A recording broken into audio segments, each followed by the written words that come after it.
ధనము ఉన్నదని మదముతోని ధర్మమన్నదే మరిచితేని వాళ్ళను వీళ్ళను బాధ పెట్టి పైస కరువుల్లో పడిపోతేని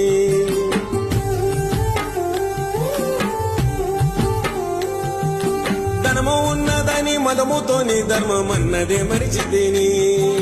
వాళ్ళను వీళ్ళను బాధ పెట్టి పైస కరువుల్లో పడిపోతేని ఏది గొప్పది కాదని నేను కళ్ళు తెరుచుకుంటేనయ్యా నాది నీది నువ్వు నేనని భేదము మరిచితేనయ్యా ఏది శాశ్వతము కాదని నాది అన్నది నా తోడు రాదని ఏది శాశ్వతము కాదని నాది అన్నది నా తోడు రాదని నేను ఉన్నన్ని రోజులు ఊపిరి అది లేకుంటే చివరికి ఆవేరే గాలిలోన దీపమోలే వెలుగుతున్న ప్రాణము నాదయ్యా అది ఆరిపోయేలోపు అయ్యప్ప నిన్ను చూడాలనుందయ్యా